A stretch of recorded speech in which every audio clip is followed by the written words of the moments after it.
বাড়িতে অতিথি এলে সবারই একটা চিন্তা হয় কি নতুনত্ব খাওয়াবো। আর তার জন্যে বাড়িতে থাকা চাল আর চিকেন থাকলে পরে কিন্তু একেবারে নতুন স্বাদের এই রেসিপিটা আপনারা বানিয়ে ফেলতে পারবেন।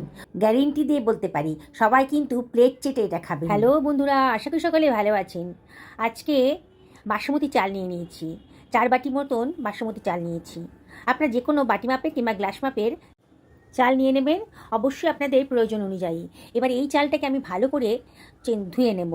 2 থেকে 3 বার জলটা চেঞ্জ করে করে ভালো করে ধুয়ে নিতে হবে। চালের ভিতরে কিন্তু অনেক নোংরা লেগে থাকে। দেখুন, আমি ভালো করে 3 থেকে 4 বার জল দিয়ে ধুয়ে ধুয়ে ভালো করে চালটাকে পরিষ্কার করে নিয়েছি। এইবার আমি পরিষ্কার জলে চালটাকে ভিজিয়ে রাখবো। 10 থেকে 15 মিনিটের জন্য চালটাকে আমি ভালো করে ভিজিয়ে রাখবো। চিকেনটাকে আমি 10 মিনিট লেবু লবণ জলে চুবিয়ে রেখে দিয়েছিলাম, তাহলে চিকেনের মধ্যে যে গন্ধ থাকে সেটা আর থাকবে না। এবার ভালো করে জল দিয়ে পরিষ্কার করে ধুয়ে নিয়েছি চিকেনটা। দেখুন কতটা পরিষ্কার হয়ে গেছে। 2 টেবিল চামচ দই দিয়ে দিলাম, টক দই, আর 1 টেবিল চামচ দিলাম লবণ, আর 1/4 টেবিল চামচ হলুদের গুঁড়োও দিয়ে দিলাম, 1/2 টেবিল চামচ ধনের গুঁড়ো দিলাম, 1/2 টেবিল চামচ জিরের গুঁড়োও দিয়ে দিলাম, 1/2 টেবিল চামচ লঙ্কার গুঁড়ো দিলাম, আর এর ভেতরে দিয়ে দিচ্ছি 1 টেবিল চামচ আদা রসুন বাটা।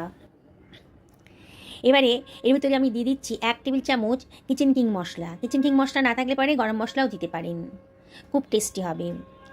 এবার 1 টেবিল চামচ সাদা তেলও এর ভেতরে দিয়ে দিচ্ছি, দিয়ে মাংসের সাথে মশলাটাকে খুব ভালো করে মাখিয়ে নিচ্ছি। এটা ঢাকা দিয়ে মিনিট 10 জন্য রেখে দিলাম। আমি এখানে 3খানা মাঝারি সাইজের আলু নিয়ে নিয়েছি, এগুলোকে আমি একটু ডুমু ডুমু করে কেটে নিচ্ছি। এখন কাটা হয়ে গেছে। 4খানা মাঝারি সাইজের পেঁয়াজ নিয়ে নিয়েছি, পেঁয়াজটাকে আমি ঝিরিঝিরি করে কেটে নিচ্ছি। ফ্রাই প্যান গরম করতে দিয়ে দিয়েছি। ফ্রাই প্যানটা যখন বেশ গরম হয়ে গেছে তখন আমি এখানে 1.5 টেবিল চামচ গোটা জিরে দিয়ে দিলাম, আর দিয়ে দিচ্ছি 3 টেবিল চামচ গোটা ধনে। এখানে 1 টেবিল চামচ দিয়ে দিলাম মৌরি দানা, আর এর ভেতরে দিয়ে দিচ্ছি অর্ধেকটা জায়ফল, কিছুটা জয়িত্রী, আর দিয়ে দিচ্ছি বড় এলাচ, একটা বড় এলাচ দিয়ে দিলাম, আর এর ভেতরে দিয়ে দিচ্ছি খানিকটা দারচিনির টুকরো, কতগুলো লবঙ্গ দানাও দিয়ে দিলাম, আর এর ভেতরে আমি দিয়ে দিচ্ছি 4টে ছোট এলাচ, আর এর ভেতরে দিয়ে দিচ্ছি 1/2 টেবিল চামচ গোলমরিচের দানা, কতগুলো তেজপাতাও দিয়ে দিলাম, আর দিয়ে দিচ্ছি 2খানা শুকনো লঙ্কা। এইবারে এগুলোকে আমি রোস্ট করে নেব। কাঁচা ভাবটা একেবারে চলে গেছে, সুন্দর একটা গন্ধ বেরোতেও শুরু করে দিয়েছে। আমি এটাকে ঠান্ডা করতে দিয়ে দিয়েছি। আমি একটা ননস্টিক কড়াই গরম করতে বসিয়ে দিয়েছি। কড়াইটা যখন বেশ গরম হয়ে গেছে তখন আমি এর ভেতরে 4 টেবিল চামচ সাদা তেল গরম করতে দিয়ে দিলাম। তেলটা যখন বেশ গরম হয়ে গেছে তখন কেটে রাখা আলুর টুকরোগুলো এর ভেতরে দিয়ে দিয়েছি। 1/2 টেবিল চামচ লবণ দিলাম, আর 1/4 টেবিল চামচ হলুদের গুঁড়ো দিয়েছি, আর 1 চিমটা লঙ্কার গুঁড়োও দিয়ে দিলাম। কালারটা খুব সুন্দর আসবে।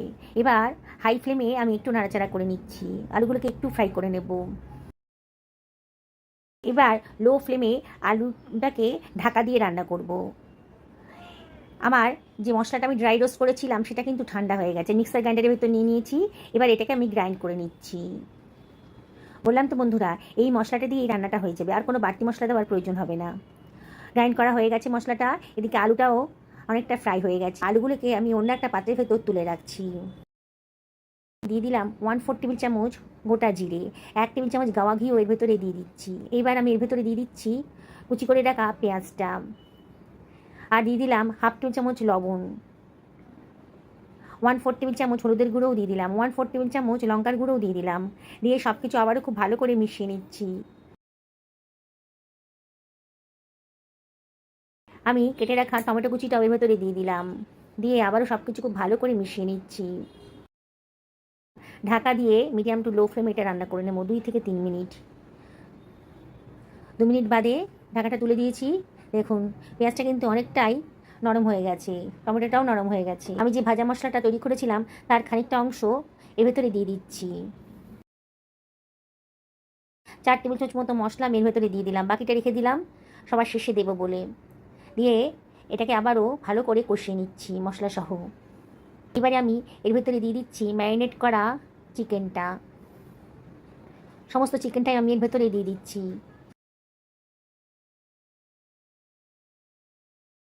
মাংসটা মিনিট খানেক কষিয়ে নেব। মিনিট খানেক বাদে মাংসের কালারটা কিন্তু অনেকটা চেঞ্জ হয়ে গেছে।